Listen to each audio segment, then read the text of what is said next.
Hi there, I'm Dee. I study International Film Production at DMU. Hi, I'm Charlie and I'm a student paramedic at DMU.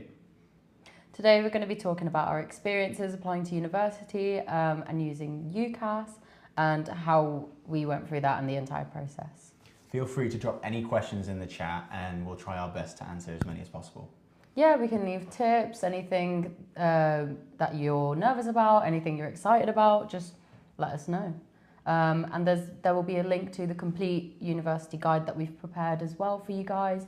So if you check in the comments, if you check in chat, that will be there if you need to access it. Sweet. But yeah, I'm going to check chat for some questions. Cool. Yeah, so like we said, just drop any questions, any sort of comments, and we can answer. And there should be a document on all the application process. It should be pinned in the comments. Yep.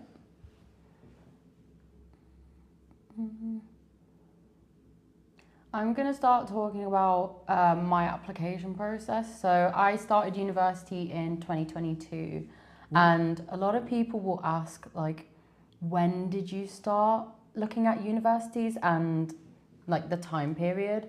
So when I talk to students about this, I always say look at like the end of your first year, because obviously you want to focus on your end of year exams in first year of college, sixth form. And then in the summer is when I started looking at universities. And then when I started my second year of college, that's when I was attending open days, whether that was in person or online, over Zoom, on Teams as well. But yeah, because the UCAS deadline tends to be around November, December time in your second year of college or sixth form. So make sure you go to open days before that to get a good gist of it. Yeah, I tried to familiarise myself with UCAS just in year 11 before our like GCSE, well, end of GCSEs, A-level exams. And most of the information I got about DMU and other universities was through open days and just having a look. Live streams like this from most universities was also really useful. Yeah, no, I agree. I went to, I think, 3 different open days. 2 of them were in person, and then one of them was actually online because it was COVID time still, 2021. But I found that it was actually really helpful to go in person, and I emphasize, like, if you're able to go to an open day in person, because it really helps you get a general feel for not only like that university, but university life. Yeah, for sure. Super helpful. You get to talk to student ambassadors, talk to academics, look at accommodation. It's really helpful, and then you can better get an idea on how to list your top 5 universities on UCAS. Yeah, sure. It makes that decision a hell of a lot easier because there's so many universities out there, guys. It's a really difficult process narrowing it down to just 5 in the whole country. But yeah, definitely open days is a big one. So we do have a question. What's the difference between, I guess, DMU and the University of Leicester, and are they separate universities? Yes, they are separate universities. We both sit in Leicester City. How delightful. What's the difference? I mean, I can't say confidently the difference because I'm not a uni of student, but do you have any, I mean? The main difference is that we're better. Just kidding. But yeah, so Uni of Leicester is what you'd call like a red brick university, and we have our roots in like Polytechnic. That is one of the big differences. We have a greater focus on, I guess, the more creative degrees and humanities degrees, but also our medical degrees are quite a big pull factor for students.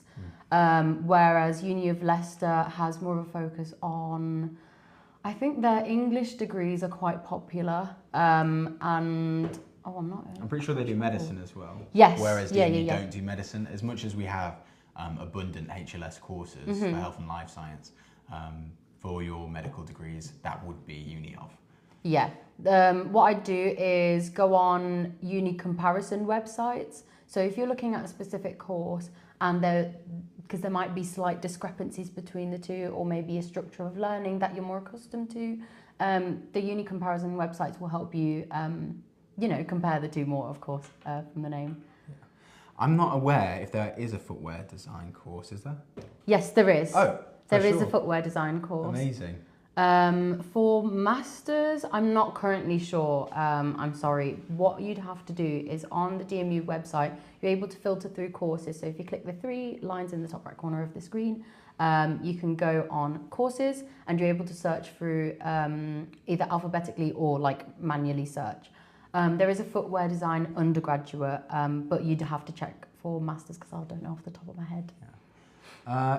Casey or Tara Casey? How did I narrow down from just 5 choices? So personally, I was looking for a course in paramedicine or paramedic science. So it wasn't too difficult because there was a limited amount of universities that were providing the course. So I had only a small group to select from. It would help to know what course you're doing, but do you have any, from how hard was it to narrow down to 5 choices?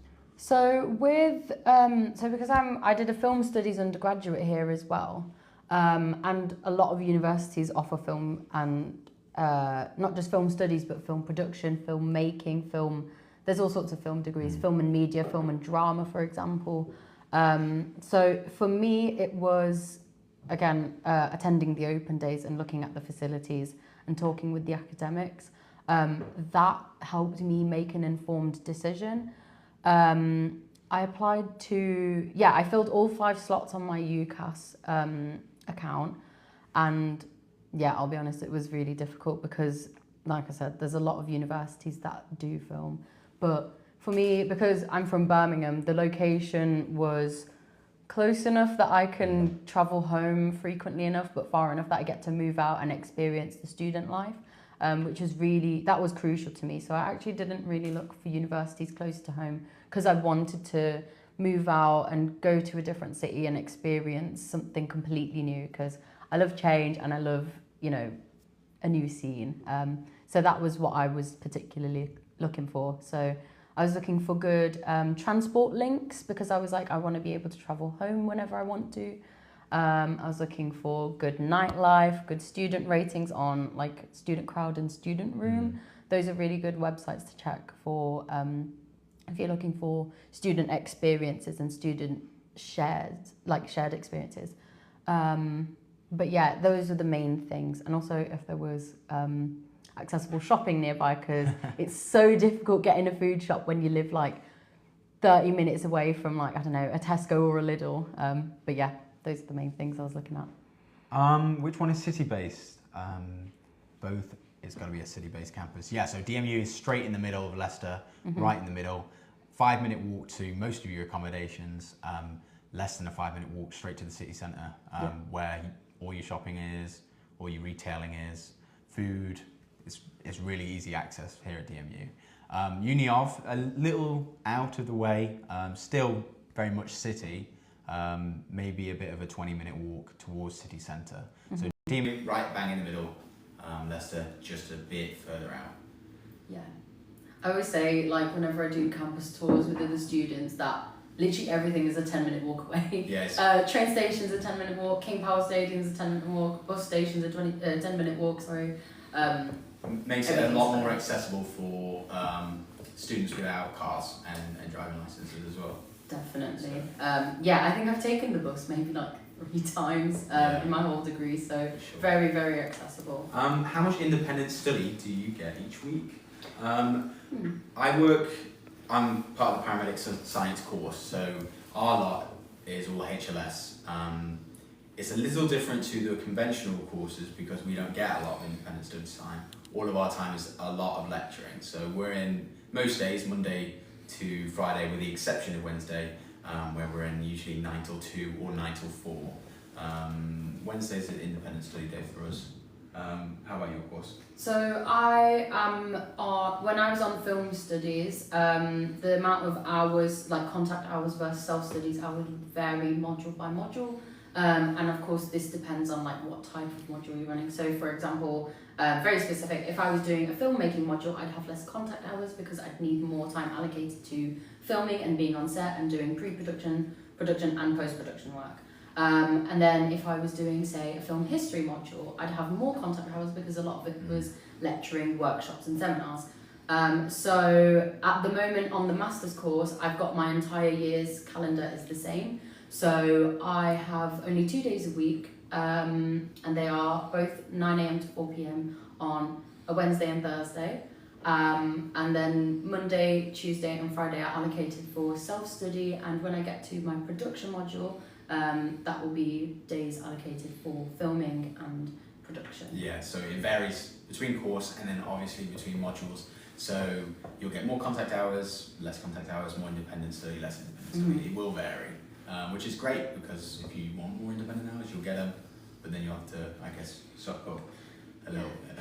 There's also like tutorials available, so we have multiple different ways of teaching and learning. So you'll hear like lectures, that's your bog standard, sit in a room, listen to your lecturer talk at you, make notes from a PowerPoint.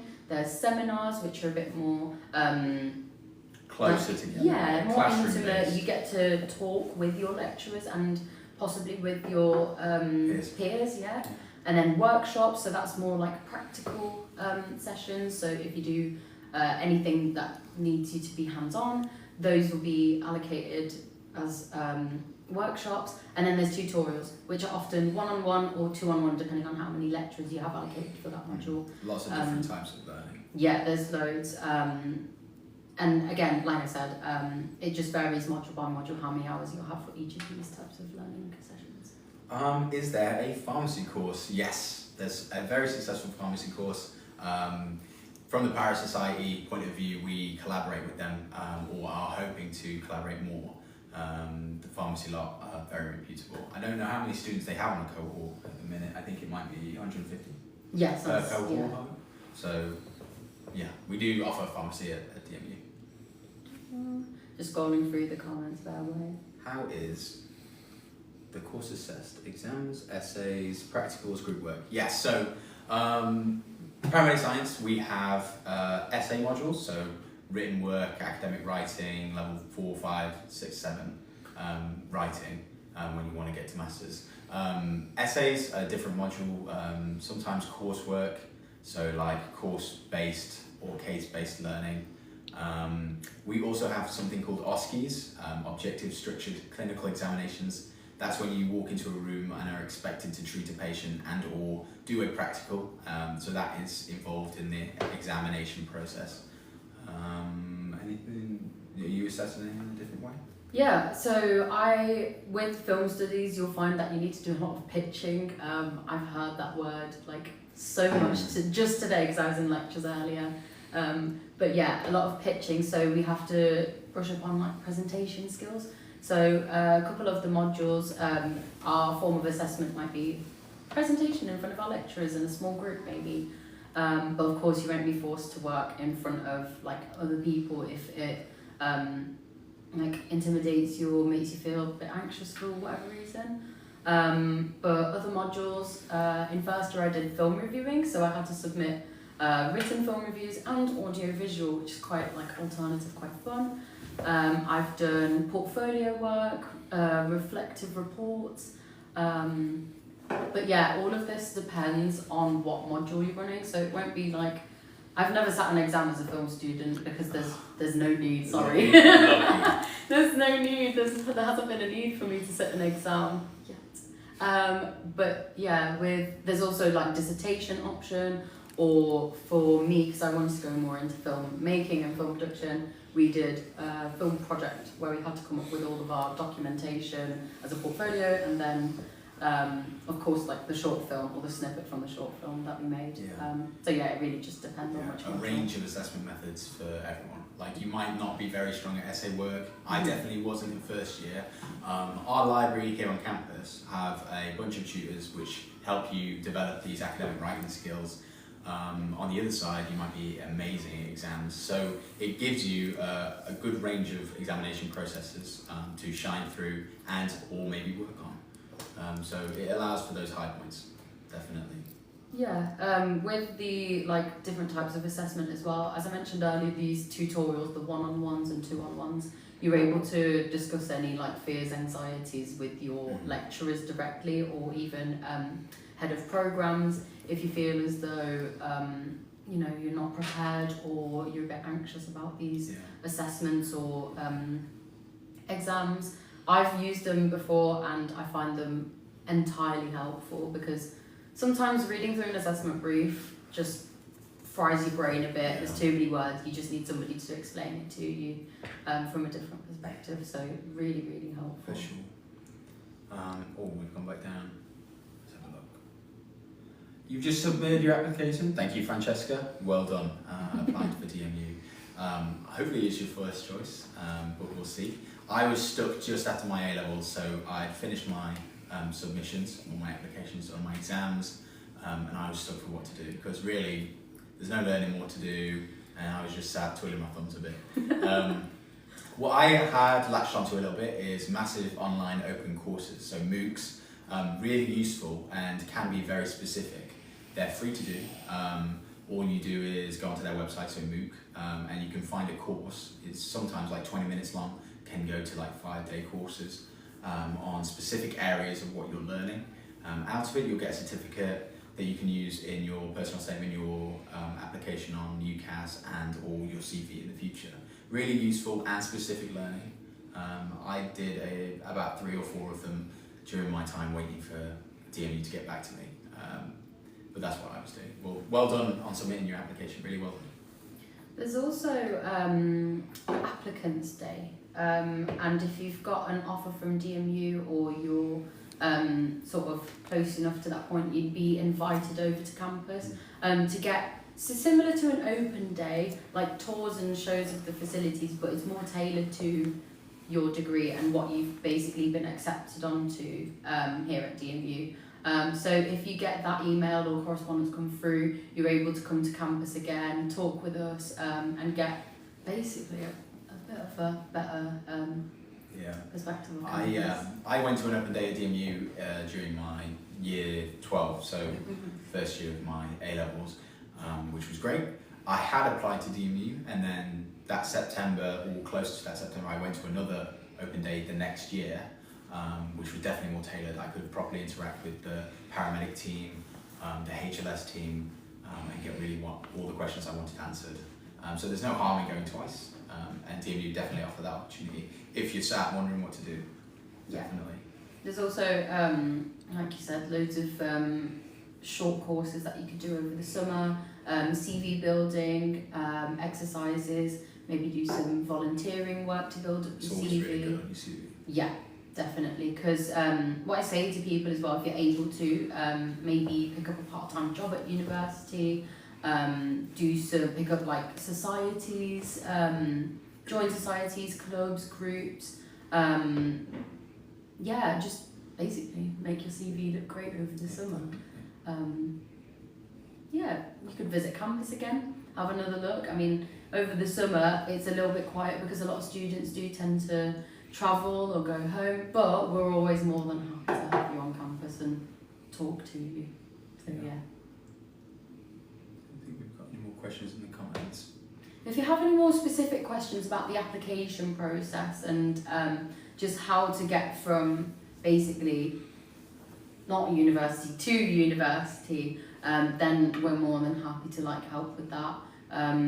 I submitted my UCAS stuff in December of 2021. So I know it seems like a little bit of a while ago, but it's recent enough. I was given all the information, not only just from the university, but on the UCAS website. So they talked a lot about finances. There's financial information available on the UCAS website. Even a section for parents and guardians if they're feeling a little bit worried to access and sort of ease their minds about sending the kids to a university. But yeah, there's loads of information on the UCAS website about not just university application, but student life and university life. Yeah.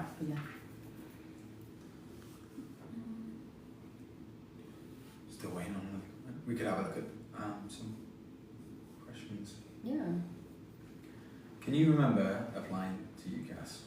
Yes, I can. It was so we We were given templates for UCAS applications actually in, I think it was like May in first year of college. So yeah, May 2021.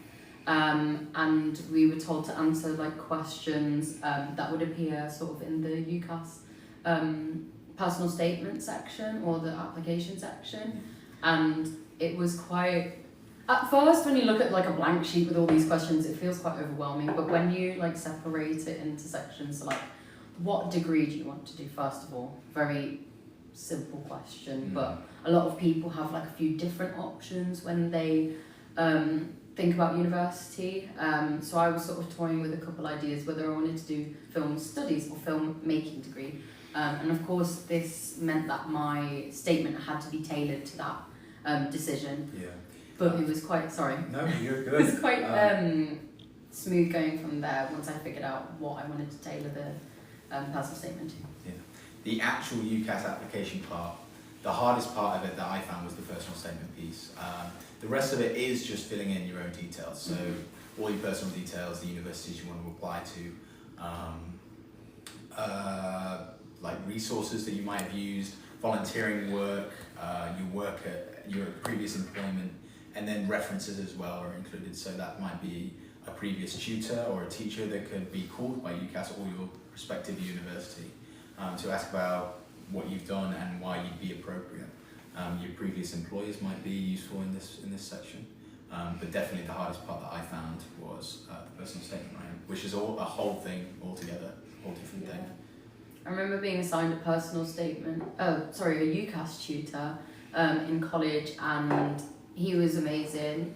We would meet, I think it was once every other month, because once a month we didn't have as many contact hours, so once every other month I'd meet with him and we'd go through my personal statement and see how I could like tweak it slightly so that it sounded more relevant and topical to the degree, because I'm a chronic waffler. So it was very sort of difficult to keep it to like the one page that we had, but it was quite simple once I got into it, like get the flow of writing. It ended up being quite fun actually. Our sixth form had a similar thing where they had a UCAS tutor. She was so helpful, and if your college and or sixth form has a tutor dedicated to UCAS writing and application processes, it can be great because it's something you've never done before, completely foreign to me at that time. It really helps out properly. Yeah, definitely. If you're thinking about, oh, do I really need to meet with them? It's just a personal statement. Definitely do, because they're able to help you get onto the course that you want to at the university that you want to. So there may be specific nuances for that university that you could include that makes you seem more like, it makes you stand out more to the university. So when they consider you, they think, oh, this person's done their research, they know about the university, about our university, we want them. But your UCAS tutor or whoever it is that's designated to help you with the personal statement, they're so useful. Yeah, definitely use them. But yeah, deadlines are another thing that scare a lot of people. They scared me, they still do scare me. It doesn't go away, guys, but it does become more manageable. Definitely becomes more manageable. What helps me is having like a calendar, like even just on my phone, like with the dates marked out. So this is when the application deadline is, this is when I have to hand in my personal statement, this is when I have to get my personal references, because at the time I had to get 2. So it was from 2 of my teachers that I got, because I wasn't previously employed before university. So yeah, keeping those deadlines on a calendar, whether it's on your phone, on your iPad, on physical, really, really, really useful. And also working with your friends and people around you, so like on your courses, is really helpful, especially if you want to do like the same sort of degrees. There's a lot of people that tend to go to the same universities from college and sixth form. So working with them, seeing how far they've gotten and seeing, oh, would you mind giving me a hand with this? I'm not too sure. That can be really, really helpful. I used to go to the library with my friends to not only revise for my exams, but work on my personal statement. I found that really, really useful. Yeah. Another part of the UCAS application process would be paying for your choices, because UCAS isn't free. I think it comes out to 20 quid, 30 quid. It's about 22, I Yeah, believe. for 5 choices. Yeah. A lot of the time, your college and or sixth form can facilitate the payment. There can be some financial support in case you can't make that. But I think that's also part of the UCAS application process. Yeah, definitely ask, because if you don't ask, you don't get. It's always worth just poking around, seeing what other people have done, how other people have applied. So like I said previously, check on Student Crowd and Student Room. They're so helpful. I swore by them when I was applying for university. Yeah, sure. But yeah, I think it's more valuable for us as students, like younger students, to hear from students at university, because they have that lived experience and they can tell you exactly what they did. And there's loads of people on Student Room and Student Crowd that also do your course at your university that you want to go to, so you're able to talk to them about it. Really, really helpful. Yeah. Yeah. Just a reminder, we've got a document pinned in the comments, just a stepwise approach on how to do all your application process through that link. Yeah, definitely check it out. I was looking for it earlier, and yeah, it's quite comprehensive. I like it. I definitely did all those steps. I wish I had that document when Yeah, I was for applying. sure. Honestly, we had like I said, we had our sheet of paper with like prompt questions. It's sort of like when you get a CV template. That's how I saw it. Like asking questions about, what made you want to do this course? What career do you want to go into? How will this degree help you achieve that? Or how is this degree going to get you to that career? Yeah. But yeah, quite vague questions, but once you start writing, you realise that it's all just sort of, it flows into one. But yeah.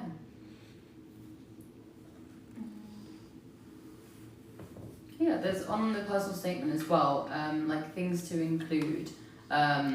Yeah, like you mentioned, like any volunteering.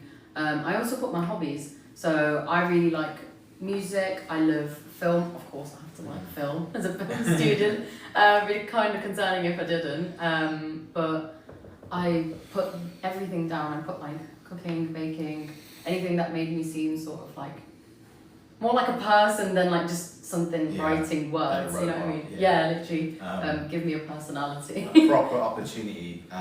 Rarely in your life do you get to properly boast about all your achievements. Mhm. So personal statement writing, don't be modest, put everything out you can. Yeah. All of your volunteering work that you've done, your previous employment, and like Dee said, all your hobbies, because you can really string out the skills and the acts that are within those hobbies. So I used to volunteer as a swimming teaching assistant personally, and then moved on to being a swimming teacher just during that time. But volunteering itself, you can get responsibility out of that, leadership, a lot of communication skills. Just pull out everything you can to put in this personal statement. Yeah. Honestly, I think with the hobbies, I put like, I play guitar. It helps me practice mindfulness and improves my motor skills. Yeah, it's almost like learning it's another really language. random. Yeah, honestly. Yeah, definitely. But there's loads of skills associated with it. Yeah, good point actually. If you do have an instrument and you're doing grades for learning the instrument, put those down. Your really, grade, really valuable.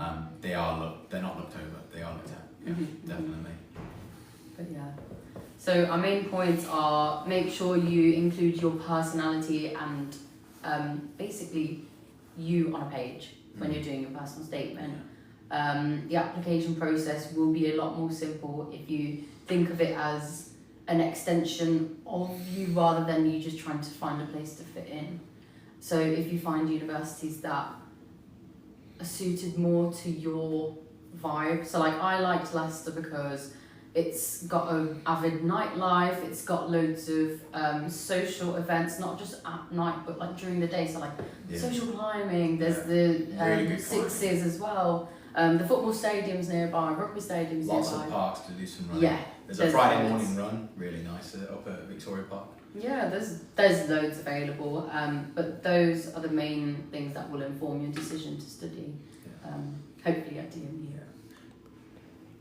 But yeah. Well, it's been really, really nice to talk to you guys. But yeah, if you're looking for more information that's a bit more specific to your inquiries, feel free to check out our Applying to University step-by-step live stream on the YouTube account, If you've got DMU Leicester. If you've got any more questions, then our inquiry team's happy to take a hold of those questions and then get back to you as soon as you can. I think the email's listed somewhere in that document, hopefully. But yeah, the website is dmu.ac.uk. If you have any other questions that can hopefully be answered, and also all of our contacts are at the bottom of the page. So check it out, guys. Thank you for all your questions, guys. Really appreciate it.